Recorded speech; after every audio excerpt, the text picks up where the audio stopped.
Good evening, everyone. We are going to start the meeting now. Oh, there's no feedback.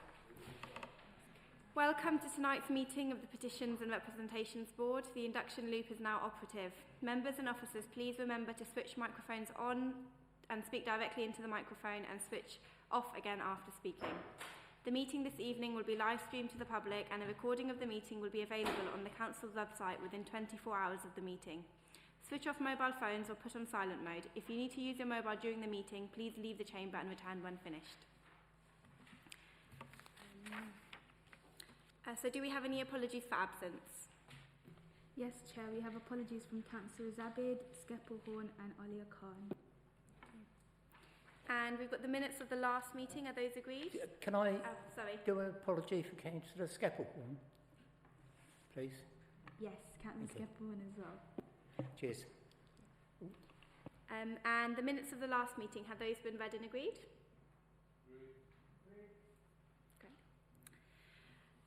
Are there any section 106 disclosures of interest? None, Chair. Or disclosures of interest? Is there any urgent business?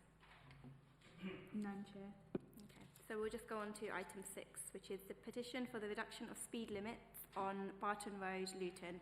Can we start with the officer, please? Thank you, Chair. The petition is to discuss the steps to respond to petitions submitted predominantly by the residents of Barton Road with 26 signatures from surrounding area, requesting the speed limit of Barton Road between its junction with Turnpike Drive and Quantock Rise and its junction with Ridley Lane and Barnfield Lane are reduced from a 40 mile per hour limit to a 30 mile per hour speed limit. I will go through the report in its entirety. I appreciate it's a little bit of a lengthy report, but there's some areas of this report that I've compiled with colleagues from the council that aren't my area of expertise, and I'd be better off just reading what's been compiled with them than trying to sort of ad-lib it. So, petition was submitted on the 17th of February. The petition stated that there have been 11 accidents reported to the police in 12 months on Barton Road between Turnpike Drive and Grasmere Avenue. The council has understood this data to be Barton Road between Turnpike Drive and Grasmere Road rather than Grasmere Avenue, as Grasmere Road isn't located directly off of Barton Road, whereas Grasmere Avenue is located off of Grasmere Road. So there's just a little bit of continuity I wanted to check there. The council's accident database records 22 accidents in total on Barton Road between the aforementioned junctions over a 5-year period, namely between 2018 and 2022. The council does not have accident data yet for 2023. Of those 22 recorded accidents, one was deemed to be serious, the other 21 were deemed to be as slight. Just to clarify, a serious accident is defined as one that at least one person is seriously injured, but no person other than confirmed suicide is killed. The definition of a serious injury is where a person is detained in hospital as an inpatient or in any of the following injuries, whether they are detained in hospital: fractures, concussion, internal injuries, crushing burns, excluding friction burns, severe cuts, severe general shock requiring medical treatment, and injuries causing death 30 or more days after the accident. An injured casualty is recorded as seriously or slightly injured by the police on the basis of information available within a short time of the accident. A slight accident is defined as one in which a person is slightly injured, but no person is killed or seriously injured, with a slight injury defined as an injury of minor character such as a sprain, including neck whiplash injury, bruise or cut which are not judged as severe, or slight shock requiring roadside attention. This definition includes injuries not requiring medical treatment. The breakdown of the accidents on this stretch of road is as follows. In 2018 there were 6 slight accidents, 2019 1 slight, in 2020 4 slight, 2021 2 slight, and 2022 there were 8 slight and 1 serious. As part of the accident data, contributory factors are often recorded by officers on the scene that offer insight as to the events that led up to the moment of accident that occurred by the involved parties.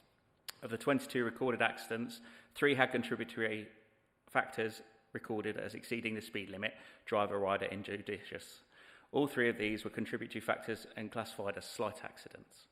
Of the 22 recorded accidents, 3 involved injuries to pedal cyclists, with the rest injuries solely received by passengers or drivers of motor vehicles. There were no recorded injuries to pedestrians. There are a total of 11 uncontrolled pedestrian crossing points, 7 of which conform to the Equality Act standards for the visually impaired, 2 that are controlled by pedestrian crossing points in the form of pedestrian priority traffic signals. The stretch of road is approximately 2.23 kilometres in length, meaning there is a pedestrian crossing point approximately every 155 metres. The accident data statistics do not demonstrate a correlation between road speeds resulting in accidents of this stretch of road.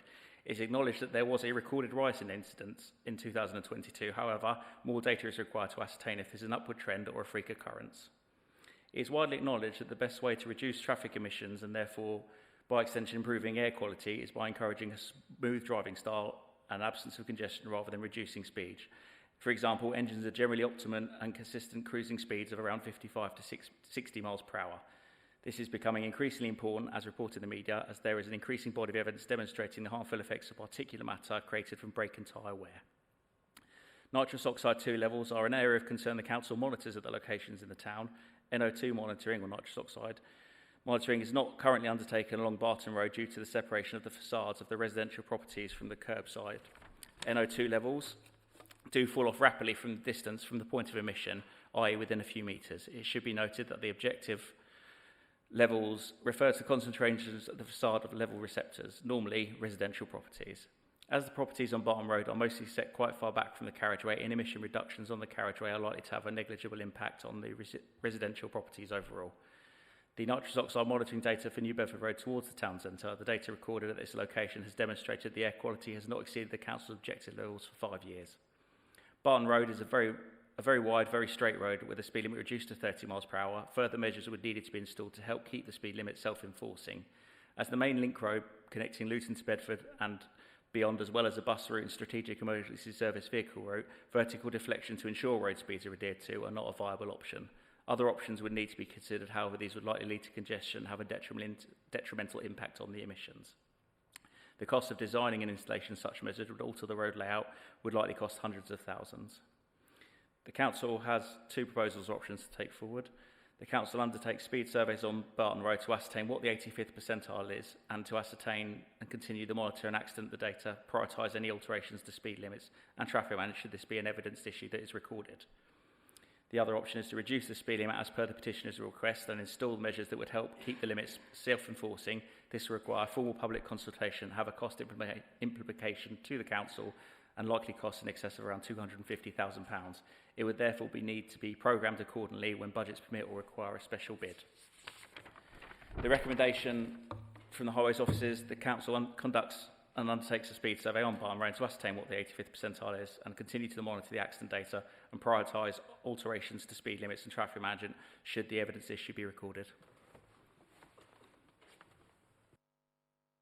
Thank you. Do any members have questions or comments? Dave?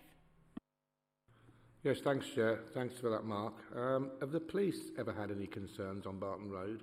Have they ever done any speed checks, or were they consulted? Because I can't see any representation by the police in the report. So I did contact the police in relation to this. They haven't come back to me with any official statistics other than those that I've provided. With regards to speed surveys, they do conduct them on the road, but they couldn't provide me any data at the time of the request.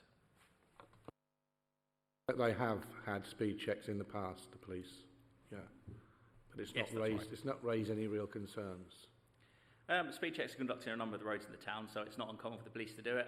It is recognised that Barton Road is a very wide, very straight road, and there is the optional, the chance for people to speed along there, which is why it's one of the areas they do target.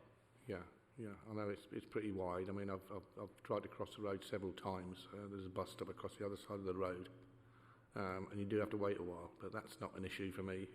That's because of the road, so don't have any particular problems.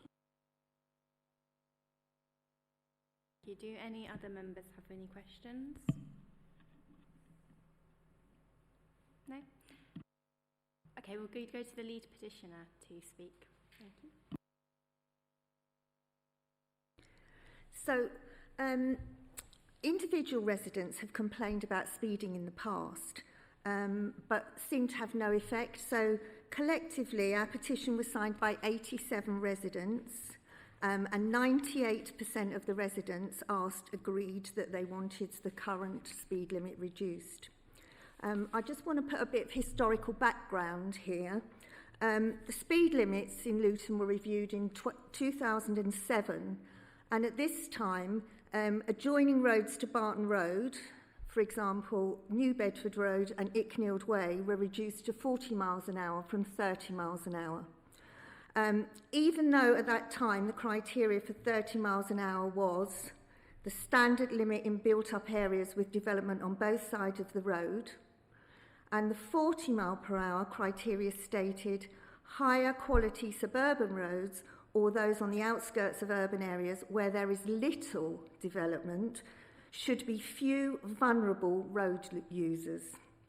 The conclusions on that occasion were that Barton Road, there was a poor accident record and nearby schools, but on balance, they felt the restriction they felt was appropriate at 40 miles an hour.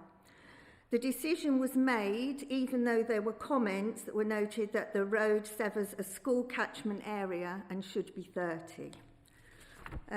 Over recent years, there have been an increase in road traffic accidents, and I've got my data from Bedfordshire Police. And when we did send to Luton Borough Council to say that we thought a speed limit change should be implied, we were told that there weren't any reasons, or our reasons weren't valid enough.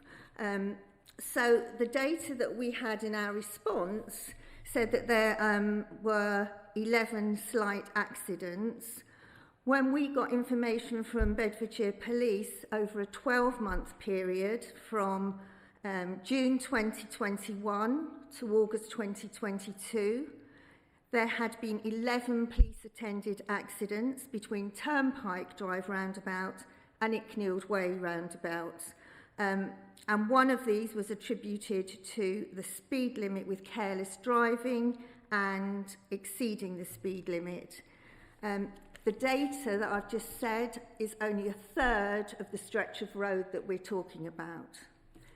In response to the question asked to Bedfordshire Police, has the number of road traffic accidents increased in the last 5 years, from Turnpike Drive roundabout to Ridley Lane roundabout, the response was the number of injury collisions on this stretch of road obviously differs each year.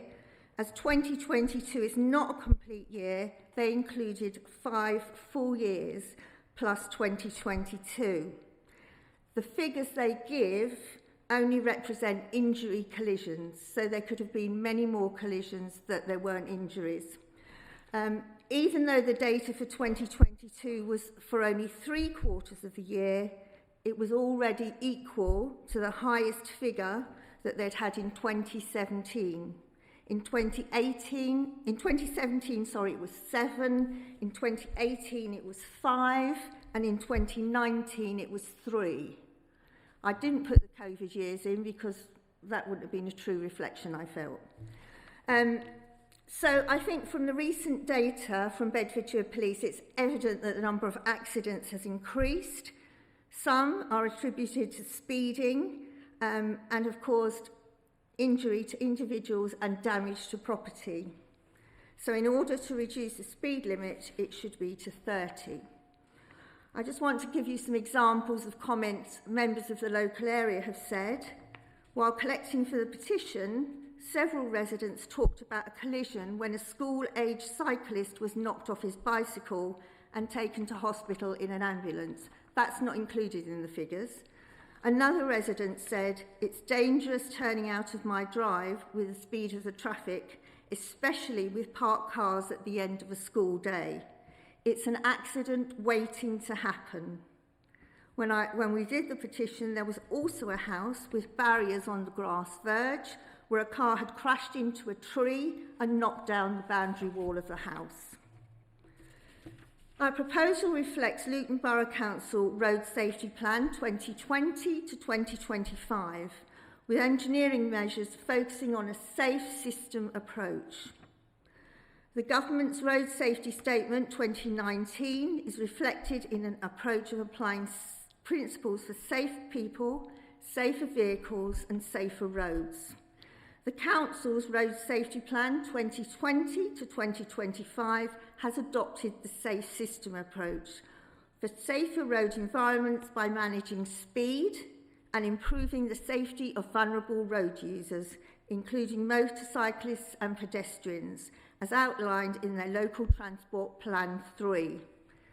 They state they will develop safety by introducing engineering measures and lower speed limits in order to reduce speeds in residential areas or other areas of high pedestrian and cycling activity. Luton Borough Council have identified that their focus for potential accident reduction measures has shifted to the treatment of routes, particularly the 3 priority congestion corridors, including New Bedford Road. On their map, this includes the area of Barton Road that we are talking about. Luton Borough Council state, whilst the actual measures used will be largely dependent on the nature of the accident problem, they will include installation of average speed cameras and the use of mobile speed indicating devices to support the general safety of school children through the continuing implementation of Safer Routes to School initiative. Cardinal Newman School, Warden Hill Infant and Junior Schools and Barnfield College are all situated in close proximity with a stretch of road being considered. We urge you to act on our petition reflecting statements from the local authority, such as the main thrust will be to get vehicles to move at speeds appropriate to road conditions in the local area.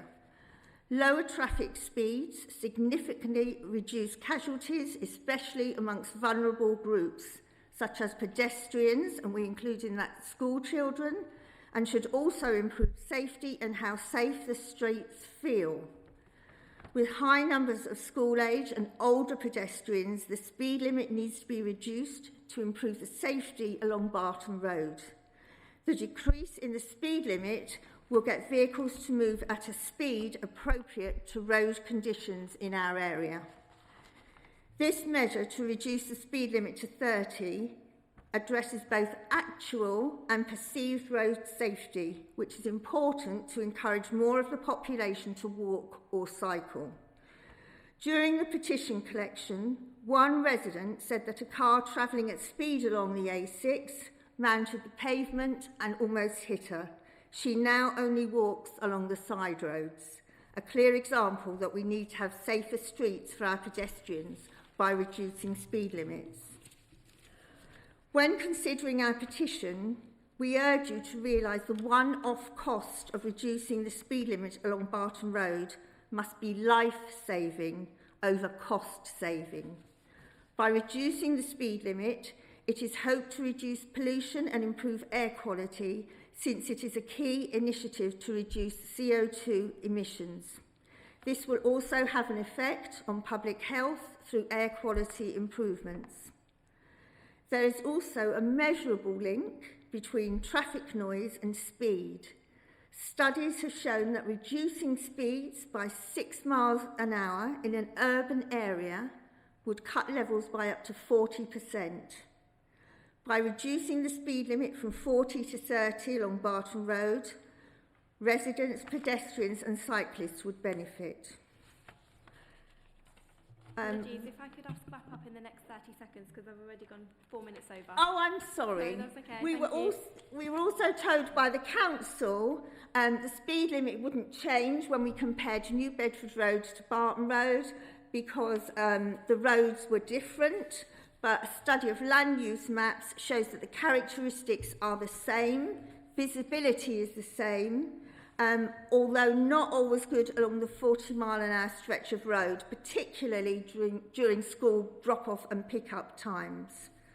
So I'll wind up now. As a local community group supporting fairness, equality and local pride, we speak with a powerful voice, urging you to reduce the speed limit from 40 to 30 along Barton Road, a main corridor into Luton, enable it to become a safer, greener and more sustainable road with better air quality enjoyed by people across the locality. Thank you. Would the officer like to respond or make any comments? Certainly a lot to respond to there. I'll try and keep it as brief as possible. I mean, there's no disputing what the figures you've supplied. As I say, that they're similar to the ones I've sort of read out earlier. Again, I don't dispute that there was an uptick in accidents into 2022. However, again, 2018 there were 6 accidents, 2019 there were 1, 2020 there were 4. So the accident data is a bit all over the place. Again, based on the accident data supplied by the police, of all the incidents that occurred, only 3 of them were had as a result of contributory factor of speeding or careless driving. And of those 3, all of them were slight injuries, which means that nobody was seriously injured or obviously killed in those circumstances. So I don't discount what you're saying, and I accept that, yes, there are a number of probably unrecorded collisions as well on a day-to-day basis. What we need to bear in mind, though, is this is an extremely busy road. We do obviously monitor accident spots all over the borough, and we prioritise them accordingly. Currently, there are other areas within the borough where we have a higher accident rate with a higher recorded speed issue that we need to address first. That's not to say that this will never be prioritised, that we shouldn't consider this for a future scheme, but we have to prioritise our schemes accordingly in line with accident data, speeding data, and as our budgets and resources allow. Currently, as it stands at the minute, Barton Road is on a lower priority compared to other roads we have these issues with on the town, and therefore, at this time, it's proposed that we monitor, continue to do that, and should the problems show to be exacerbated, either a continued uptrend in the amount of accidents occurring or a recorded speeding issue, we can then raise the priority and look at how we can justify a better expenditure in improving the road safety, reducing the speed limits on the area. Thank you. Are there any questions from members to the lead petitioner? Can I just ask a question? On the cost, 250,000, $250,000. What you're putting in? The reality is, obviously, to put a wide road like that down to 30 miles per hour, we'd have to put some form of measures in place. Owing to the fact that it's a bus route and an emergency service vehicle with vertical deflection by means of speed humps and things isn't an option. So you'd have to look at undertaking big alterations to carriageway and footway layout. That means build-outs and things like that.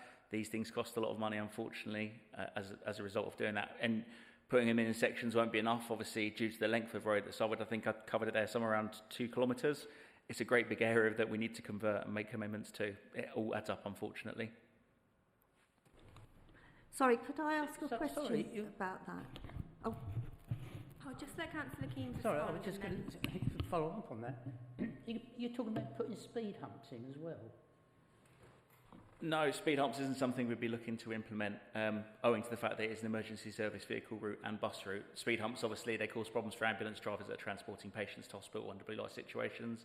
They slow down police progress and fire progress as well. So we'd be looking at other measures, things like chicanes. We could consider something such as average speed cameras, but these schemes themselves, to give you a sort of cost idea, the ones that were recently installed on Dunstable Road were in excess of £270,000 for the installation and have an ongoing maintenance cost of £20,000 a year. So even something as, I guess, less intrusive as speed cameras still has an extremely large cost attached to it. So speed humps aren't included in the cost? I'm It's still not not something sure I then consider. what the hell we're paying for 250,000 quid. Well, like I've said, we're talking about carriageway build-outs and bollards and carriageway build-outs, things. So where we're effectively widening the footway into the carriageway to restrict the width of the carriageway, looking at putting things like pedestrian crossing islands and soil improvements in the centre of the carriageway. So like construction of new footways and curbing and that sort of thing, if that makes more sense to you. I personally think you should have come forward with some sort of budget to let us know just what the cost of this really is. Because to me, you seem to be making great heavy weather of reducing Well, to put into perspective, Councillor, your average sort of speed hump scheme on, I guess, a road that's perhaps half a kilometre in length, the costs of that are probably still around sort of £80,000 to £100,000. These all traffic calming measures are nothing. There are no cheap, quick fixes. Trust me, if there were, I'd be happy to implement them all over the town and reduce the town speed problems in a much quicker way than what we have to do. still like this taken back and a proper costing done on it. Could we get that then, a proper costing on why it could cost the man to The problem with that, Councillor, is obviously we have programmes of work that are it requires an engineer to sit down, develop a full scheme that would be ready for implementation and cost it up. We don't have the resources to do that at the moment, nor do we have the budget to allocate that engineer's time to do that and prioritise it over schemes that we have in the programme for the upcoming financial year. So I think the petitioner is probably going to say the same thing I am, but if the cost of speed humps is what you've described, but the cost of the measures that, I couldn't hear you very clearly, the cost of the measures that you've suggested, what are they again, and how much are they likely to cost? So what we're talking about is reducing carriageway width. So at the minute, the carriageway around there, I believe, is somewhere in the region of about 11 metres, 10 metres in width. We'd have to reduce that in width to encourage people to achieve much within. What that would involve is building out things like footways, putting in things like pedestrian islands and build-outs to create those narrows in the footway. They all have a cost to do them. There's traffic management costs that are included in these things. So they're sort of, it's more than just looking down, putting some curbs there, laying down some tarmac, and that's the job. It's all the extra sort of side things that have to be done with it. Okay, thank you. I think the petitioner has a question. Yeah. Can you tell me why you're saying you want all these schemes where you're spending a lot of money when you reduce the speed limit down Icknield Way and down New Bedford Road, you just took the signs away. The roads didn't change, the pavements didn't change, so why are you suggesting they're changing now? So Icknield Way in particular is a different layout to that of Barton Road in that it's narrower, has a busier sort of presence to it. There's properties on both sides of the road. There's a lot more parked vehicles on the side of the road. These inherently produce sort of, as it were, sort of traffic calming measures that people have to avoid and look around when they're driving down the road. Barton Road differs in that way in that it's incredibly wide and incredibly straight, and if there are no measures put in place to restrict people from doing those sorts of speeds, unfortunately, people being people, they'll take the quickest, shortest route to get somewhere, and that will basically mean that, yes, we could reduce the speed limit to 30, it'd be that straightforward, but the likelihood is we'll get an uptick in complaints of people breaking the speed limit at 30 miles per hour. The police are likely to get complaints and have records then of people in breach of that same speed limit. We'd then be forced to put measures in place to try and make that speed limit self-enforcing. Thank you. That's covered Icknield Way, but what about New Bedford Road? The road is exactly the same in New Bedford Road as it is in Barton Road. Again, New Bedford Road is obviously the same road, so same sort of width. We still get frequent speeding complaints along there, but to do that along this stretch from 40 to 30 isn't the same as enforcing something that's already been put in place in reality. Like I said, the reality is we can look at changing it from 40 to 30, not necessarily against it, but we need to put measures in